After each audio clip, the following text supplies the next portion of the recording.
These are top 5 Christmas horror stories and books that you have to read before Christmas or during Christmas at all costs, or else. No, yeah, I'm being serious, man. You gotta finish this video until completion, or else. You think that the PS5 you wanted is gonna be delivered by good old jolly Saint Nick? Ain't no way, bruh. It's gonna be one of the monstrosities and atrocities that I list in this video that's gonna be paying you a visit. And you ain't gonna be getting no PS5. Oh, no, no, no, no, no. You're gonna be getting a VHS copy of the Garbage Pail Kids movie. You're gonna be getting a copy of the worst animated movie of all time, Food Fight. Shout out to JonTron. May I help you? You must be Leonard. Oh, no, my friend. You're going to be getting an album of Kesha. Sorry to all 4 Kesha fans out there. Ho, ho, ho, hoes. It is the Horrorlander. And as the video explains in the title, that's right. I collected my top 5 favorite and what I consider to be the best Christmas horror stories or books that I've read so far. And I wanted to make a quick little, well, relatively quick little video for you guys to basically watch either before Christmas or during Christmas for my recommendations, and hopefully you get your hands on these stories and books. You can read them, you can check them out, and you can benefit and have a good time from them. So without further ado, let's get into my top 5. Now, just as a warning, some of these top 5 I've already covered in previous full-length reviews, so those ones I'll tell you how to watch them on my YouTube channel, and other ones you're going to be seeing for the very first time. So I hope you look forward to it, and a free way to support me, just like the red I got on, hit that subscribe button down below, hit that like button, and most importantly, comment down below as well your thoughts and opinions. Do you disagree or agree with my list? Have you read the things that are on my list? And if not, what are some of your picks that you would choose as the best Christmas horror stories or books to read during Christmas time? So, let's get into it. Number 5 on my list comes from the book Dark Companions by Ramsey Campbell. It's a short story collection, and I specifically want you guys to read this book for the very first short story in there called The Chimney. The Chimney plays on the childhood fear and paranoia of a young boy who's very scared about what might be lurking within his furnace. That's right. He's got a fireplace inside of his room, and he keeps imagining, or thinks that he's imagining, that something inside of there is continuously moving throughout the year. He swears he can hear breathing that his parents chalk up as just the wind. He swears he can hear something moving around, some eerie cracks, some eerie scrapes, some scratches in there. He swears that there might be a man or possibly something worse inside of there. And that's when his parents eventually tell him the story about good old Saint Nick Santa Claus, about a man who comes through your chimney and pays kids a visit during Christmas Eve to give them presents. And that's when his paranoia and fear just absolutely skyrockets, because he attributes that the thing inside of his furnace is actually Saint Nicholas. And Saint Nicholas, from the stories about how he sees you when you're sleeping, he knows when you're awake, he gets scared, man. He thinks this is a malevolent entity that's going to be coming to pay him a visit on Christmas Eve. And the tension, the fear, the stakes just keep on rising. There is some terrifying imagery throughout the short story. One notable one is when the kid is imagining something inside of his furnace, and he's got a little fire guard in place, kind of screen to make sure no soot or flames shoot out. And eventually he goes up to it, pulls it back, and then when he looks inside of the furnace, the fireplace, he sees Saint Nicholas, Santa Claus, upside down with a giant Joker manic grin, wide bulging eyes, and his face covered in soot, literally staring back at him. Turns out to be a dream sequence. It's not what you exactly get, but oh my god, man, that scared the absolute bricks off of me, man. No pun intended. It scared the bricks off the fireplace, and it scared shit bricks out of me, man. That was a horrific, terrifying scene. And you find out eventually during Christmas night what exactly is going on, what does pay him a visit. And it's not exactly what you'd expect. It's more existential. That's a hard word to say. Existential. Horror that he ends up experiencing. If you've watched the movie Lake Mungo and you're a fan of it, I watched it and I was all right with it. But if you're a fan of that type of movie, I think you'd be a fan of the ending of this short story. So that is The Chimney by Ramsey Campbell, which you can pick up from his short story collection called Dark Companions. Number 4 on my list is a Kindle short story by the author Gemma Amor, which you can pick up on Amazon for Kindle. The last time I got it, it was like 99 cents. So it's relatively very cheap and easy to get. And that is a creature feature Christmas horror story that she wrote called It Sees You When You're Sleeping. It Sees You When You're Sleeping is about a single dad and his young daughter. They're feeling alone on Christmas as Christmas Eve is rolling around. You know, the daughter doesn't really have a mother figure because the dad ended up breaking up and separating with his partner. So he ends up calling his partner to try to rekindle some love to make sure that the daughter is not alone on Christmas. Yo, my boy was really trying to slide in them DMs, bro. He was trying to put on that, oh, it's for my daughter wrist. Nah, bro, we caught you, bro. You want to get your whistle wet. We know what's up. It's all good, bro. We know you want to get your stocking stuffed. You know what I'm saying? That candy cane licked up. But it is what it is. He ends up rekindling his love with his lover. They end up meeting up together on Christmas Eve. And all is going well. It seems like Christmas is going to be great. But then they hear some blood-curdling, murderous screams from the neighbor house right next to him. And when him and a few of his neighbors, the dad and his neighbors, try to go investigate this house and they open it up and get inside, they see that the teenage daughter of the two parents is running down for her life, absolutely traumatized, shaken up, unable to speak, and she's covered head to toe in blood. And she says that what happened to her parents is still up there upstairs, and something else might be up there upstairs in their bedroom. Eventually, the dad and the neighbor go inside the bedroom to see what happens, and it's described as scarlet graffiti. There is so much blood everywhere. It is a horrific murder scene, and more disturbingly, the Christmas tree inside of the parents' room is decorated with some unsavory things. That is, there is a severed foot with nail polish on it inside of the Christmas stocking belonging to the mother. There are eyeballs, ears, severed tongues all across as ornaments in the tree. There is intestines and guts strung up as Christmas tinsels, and on top of the tree, instead of an angel, there is a decapitated head belonging to one of the parents. This is a truly disturbing, absolutely horrific scene of horror. And when police get involved and the dad goes back in to check it out, they hear something inside of the furnace, the fireplace, the chimney. And soon it reveals itself, and you see why this is a creature feature, because what comes out is a 7-8 foot long / tall crustacean, lobster, crawfish, alien monstrosity. All right, it's described as having the humanoid torso of a man, except it's elongated and stretched out, and it's got a red carapace, which is the hard shell over crabs, lobsters, and crayfish on it. It's got backward facing lobster-like, grasshopper-like legs with sharp hooks on them. It's got this giant lobster / crayfish type of head with these giant white whiskers, tarantula-like mandibles, scissor-like, and rows of beady black eyes. And this thing is just a giant fucking sea cockroach. Yo, burn it with fire, man. Yo, call in that Call of Duty kill streak, bro. Get that Hellstorm missile and just nuke the shit out of this neighborhood, bro. Hey, listen, we're gonna get a few casualties if they don't run out of there in time. It is what it is, man. It's the trials of war, all right? Just get rid of this absolute disgusting, horrific thing, man. I mean, bad touch. Stranger danger, bro. Stranger danger. I don't like it, mommy. I don't like it. And they're not supposed to like it either, because this thing starts going crazy, starts hunting down for food, starts going on attacks. They got to defend themselves. The dad specifically has to defend his lover, his partner, and his daughter. And you find out at the end of the story why this creature is doing what it does. And although it is a bit on the nose and over the top, it makes sense. It actually did make sense why the creature was doing what it was doing.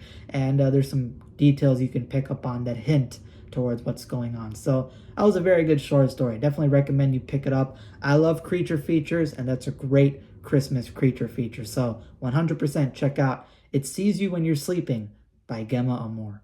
Number 3 on my list is a kids horror short book a short story collection, More and More and More, long title, Tales to Give You Goosebumps, aka Tales to Give You Goosebumps, Book 6 by RL Stine. I have a full-length review of this book on my channel. You can go check it out in one of the playlists. This is essentially a Goosebumps short story collection book, 10 short stories that are all Christmas, all winter themed. So this is a great festive book because all the stories relate to Christmas and the holiday spirit. But specifically, there's 3 ones that I want to shout out. And the main one I want to highlight is Why I Hate Jack Frost. Why I Hate Jack Frost is about a boy who has to move over to, I believe, Arizona, somewhere hot and deserty in the United States, far away from his winterish place that he used to live back in the suburbs. And as he's missing Christmas and the winter time because there's no snow that comes around where he lives, he then ends up getting this snow globe at a local mall that has Jack Frost, a figurine of Jack Frost inside of it that he keeps by his bedside. And he finds out that every night that he goes to sleep, he has the same dream. He appears at Jack Frost's wooden cabin out in the woods on this wintry wonderland.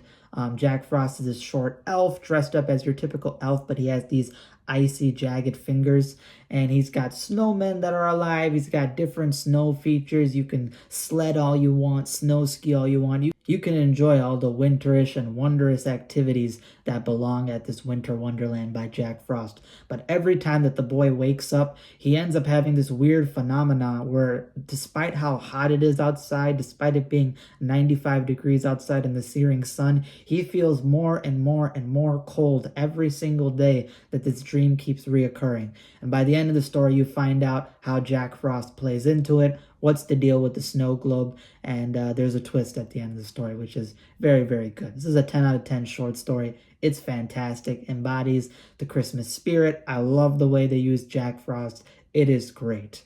There's also a few other short stories in here that are great as well. One called Holly Jolly Holiday, where a girl gets a VHS tape of this famous old school Christmas character, female protagonist called Susie Snowflake. I kind of imagine her as the girl who plays Dorothy from Wizard of Oz, except grown up. And as they're watching this VHS tape, the family, her sisters, her dad, etc., they all become engrossed within continuously watching the Susie Snowflake special. Slowly they start dressing up like her, and then they start becoming Susie Snowflake. So it's on some Twilight Zone reality manipulation shit. So it's weird, but weird in a good way. And then there's also the Double Dip Horror, which is essentially a creepy little story about some girls who are out there counseling some kids on like snowboarding or skiing out at this local snow resort. And they see this rebellious kid who wants to go on this very difficult and dangerous mountain called the Double Dip.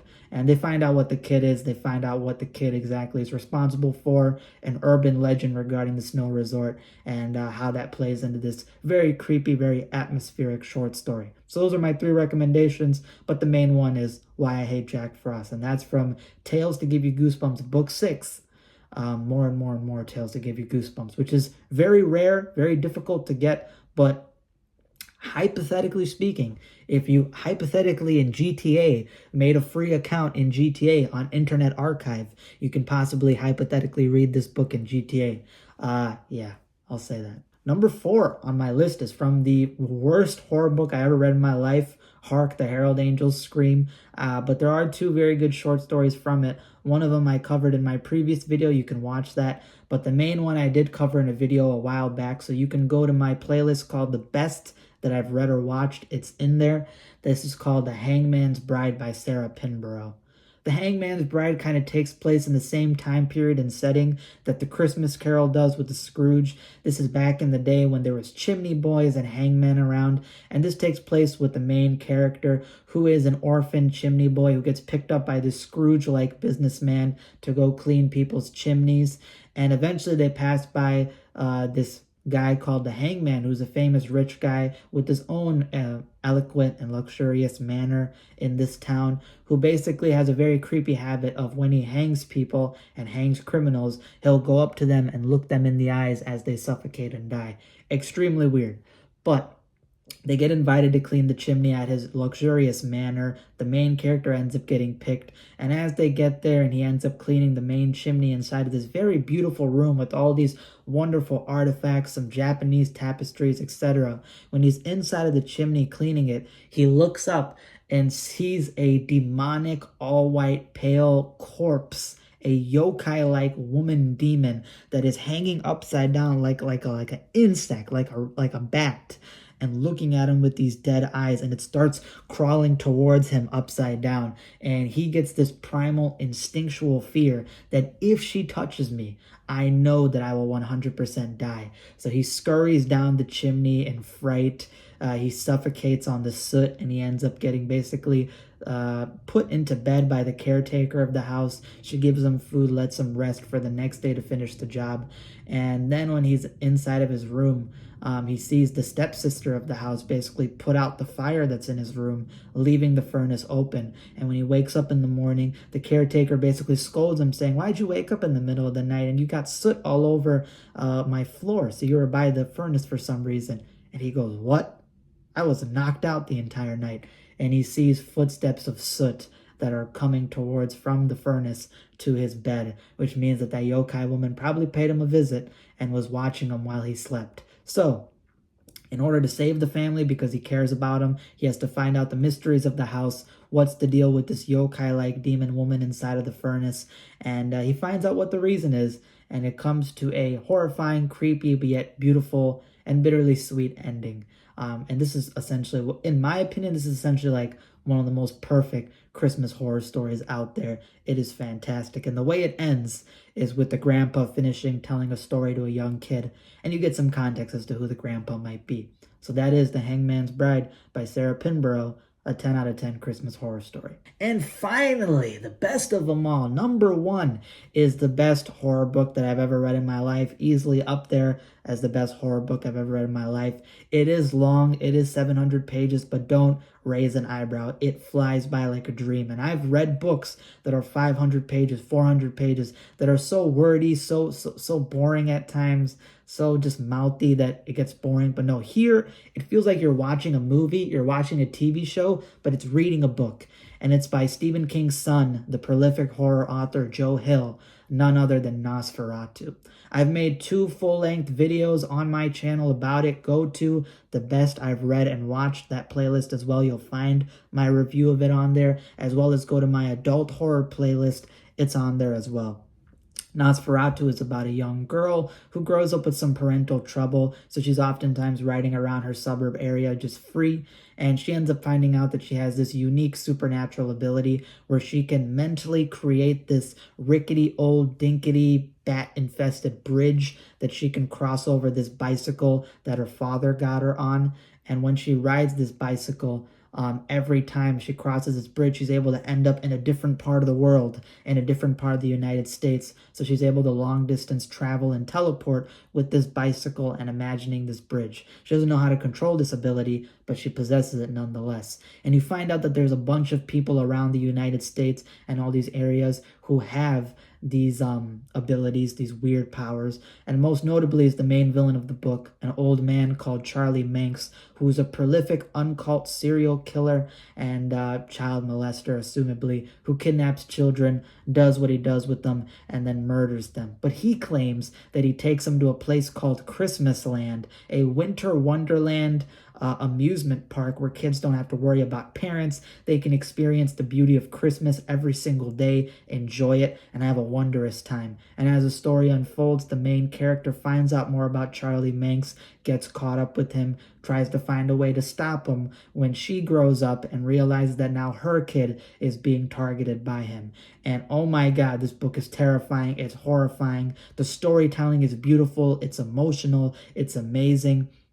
And Christmas Land, this winter wonderland amusement park, its setting is over the top and fantastic, horrific, creepy, amazing. I cannot praise this book enough. It's like if you woke up on Christmas morning and you saw Kate McNamara dressed up as Mrs. Claus with a white chocolate peppermint cake ready for you to eat up on, and then eat up on something else. Listen, man, this book's fantastic, bro. Listen, if this book is just amazing. I can't praise it enough. It's perfect. It is a perfect horror book, a perfect Christmas horror book. Joe Hill does not have that tendency like his father to waste words and do a bunch of rambling and shit. He doesn't do that. The book flies by like a dream, and you got fantastic villains, fantastic characters. Charlie Manx is the best one of the best horror villains I've ever read. The main character, McQueen, is fantastic. She's amazing. The story about her family, acquiring a family, dealing with the villain is fantastic. How she can control abilities,